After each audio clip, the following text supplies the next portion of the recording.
What's going on, guys? Movies.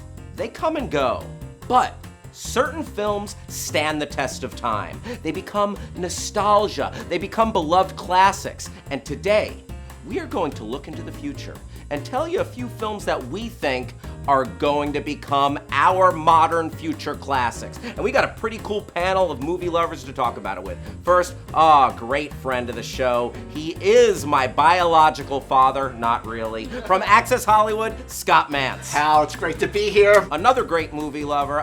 You know him, you love him. Screen Junkies Plus, the movie fights champion, Dan the Man Merle. Hal, how are you? So guys, first, let's unpack this a little bit. Let's talk about a couple of films from the past that we think kind of we hold in that kind of esteem. Dan? Well, the one that we talked about when we were putting this show together was The Shawshank Redemption, which is a movie that came out a little over 20 years ago. For a long time, it was a movie that people saw on cable, that people loved, and it slowly grew and grew. And now today, I would say 20 plus years, 22 years after it came out, is now what people would be regarded as a classic film. Get busy living. You get busy dying. Well, without further ado, what do you say we kick off our list of films that will be beloved 20 years from now? Let's start with our guest, Scott Mantz. Well, thanks for having me, guys. Of course. I just got to go with The Dark Knight. Yes, this is a film that was very popular. This is a comic book-based movie that took itself really, really, really seriously. It is a brilliant film, and it's a film that really holds up. I mean, it's been 8 years, and I think in another 20, it is going to be seen as an absolute classic. And another thing about the classic thing is watchability. A movie that you can watch over and over and over again, and The Dark Knight is definitely a film that I could watch over and over and over again.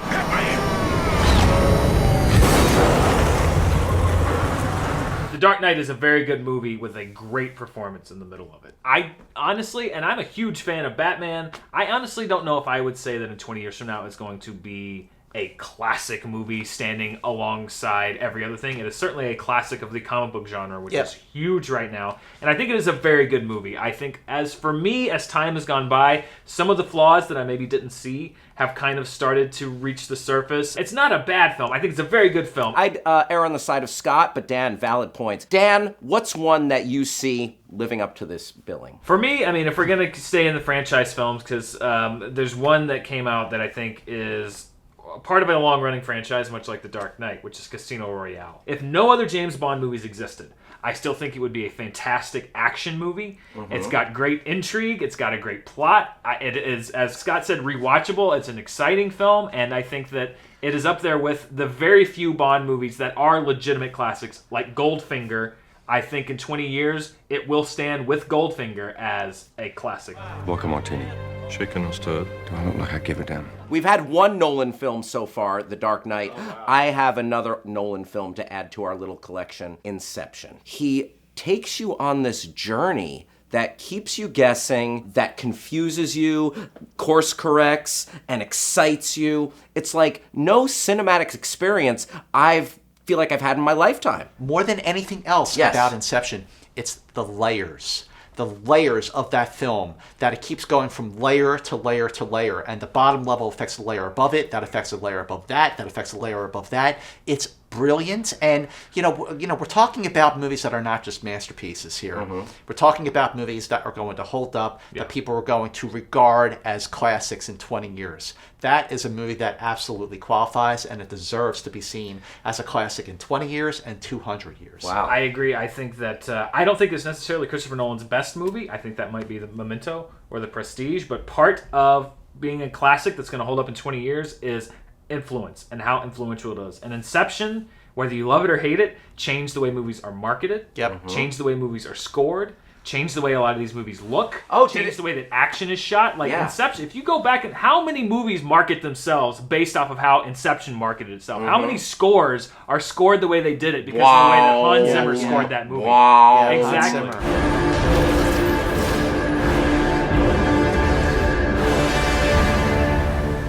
All right, let's move on. Scott, what do you got next? Okay, well, to the shock of absolutely no one watching Screen Junkies, especially my good friend Dan here, I'm going with the 2009 masterpiece that is Star Trek. Because Star Trek 2009 wasn't just a great Star Trek movie. It was a great movie, period. After just years of just thinking of William Shatner as Kirk, and I immediately just took to Chris Pine and Zachary Quinto and Carl Urban as these classic characters. I didn't think about the original crew at all. Great casting. I mean, and it's fun. Like, if that movie is on cable and I'm flipping through it, I keep it on and I watch it. And that's the thing about playability. There's magic. That film has magic. And even though I did love Star Trek Beyond, which came out over the summer, I still think that it doesn't have the magic that 2009 has. To boldly go where no one has gone before. Thank you, my Trekkie friend. Yes, always.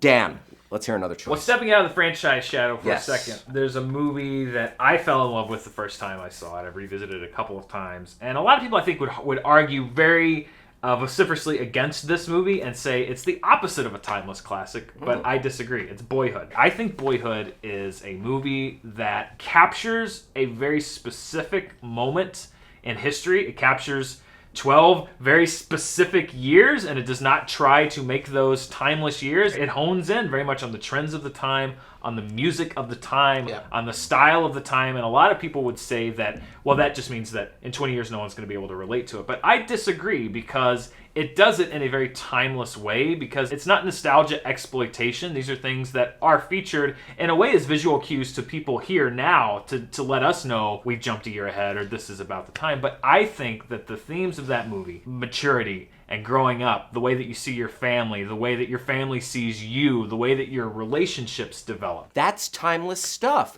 That's stuff that everyone grows up. Yeah. Everyone goes from child to tween to teen to adult, and it captures that beautifully. Just go and leave my picture.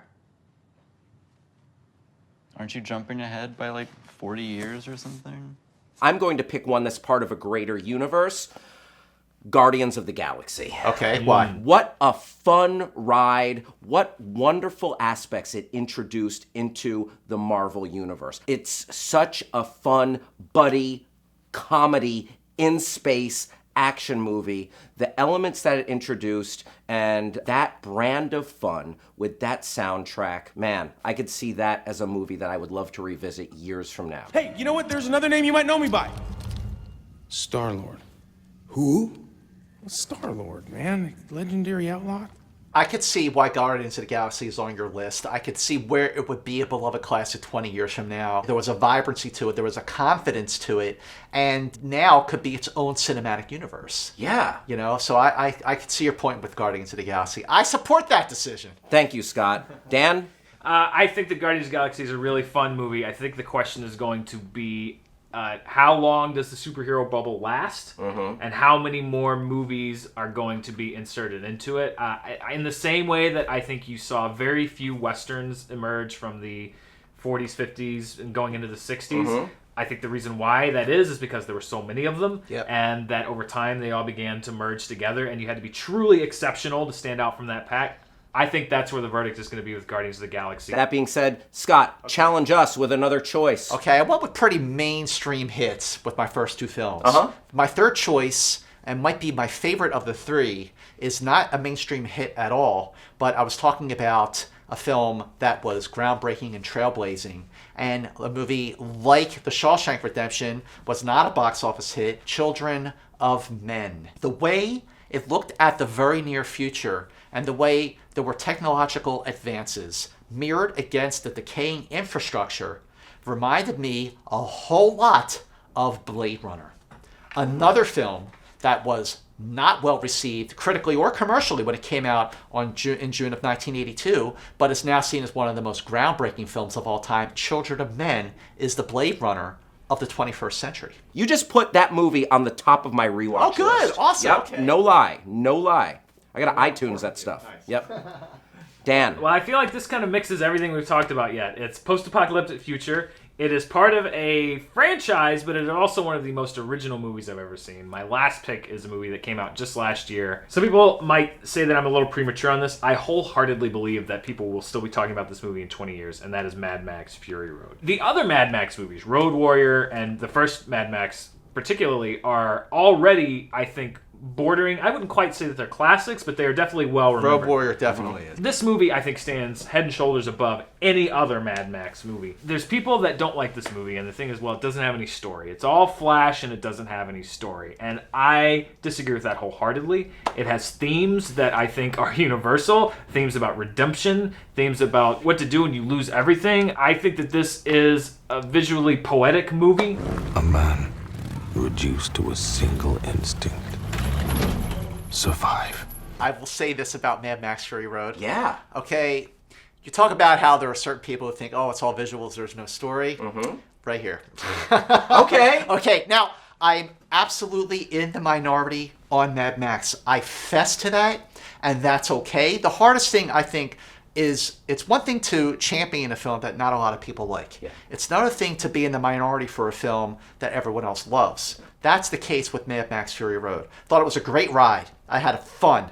But for me, that's where it ended. The story, what's the story? Where are they rushing to? What's the race? And they turn around and they go back. Wait, why is Max so mad? I can tell you all of those things. Okay, well, let's do that. I agree with you that it will be seen as a classic. I wish I had the love for this film that everyone else does. Well, I'll tell you what, Scott Mantz. I still see why people are going to see it. I'm going to put that movie on 20 years from now, and I'm going to say, what a day! What a lovely day! All right. The last film on my list is from one of my favorite directors, one of the most unique directors working today. He is a true auteur. He really he pours his heart and soul into every film he makes, and it's like he almost tries, sometimes too hard, to make a classic. Farrelly Brothers. No. I'm talking about Paul Thomas Anderson and the film There Will Be Blood. I think it's a sweeping epic. It's got amazing performances from Paul Dano and the supporting cast. But the main reason I picked There Will Be Blood is that I believe Daniel Day-Lewis's performance in that film, I would call the towering performance of this era. I have a competition in me. I want no one else to succeed. Is it iconic? It is an iconic performance, and Daniel Day-Lewis is at the height of his powers. And while we're talking catchphrases, do you know what movie I would compare the themes to There Will Be Blood with? Huh. What? Citizen Kane. Yes! That movie reminds me of Citizen Kane so much, because it's about the guy who has everything and yet has absolutely nothing. And he wants his milkshake. Yeah. He wants to drink it up. I drink your milkshake. I drink it up. Don't bully me, Daniel. So we've each picked 3 films that we believe will be held aloft 20 years from now as modern. They're all good choices. Classics. I think Mad Max Fury Road is a great choice. You know what? I'm going to watch. If you watch Children of Men again, I will go back and watch Mad Max again. There you go. Guys, and try and catch it. Let's take a day and watch all of our movies together. All right? A long weekend. What do you think should be on that list? What are some major movies from the past 10 years that we left out? And what are some movies that you disagree that we what? You put that on your list? Scott, Star Trek, really? Come on! You're opening the door here, buddy. Let us know in the comment section below. We want to know. Scott Mantz, man, boundless energy and enthusiasm. Energy! Oh, thank you for gracing Screen Junkies. Anytime, my son. Anytime. My father. Dan Merle, thank you for coming across the hall. Always great to have you on the show, my man. Anytime, Hal. Excellent. And thank you for watching. I'm Hal Rudnick. Hit me up on Twitter. Bye-bye. Hey guys, did you know that this end card works with your phone now? I know, right? Click the boxes below to watch more Screen Junkies videos, and click the Screen Junkies logo to subscribe and get this show, honest trailers, movie fights, and more.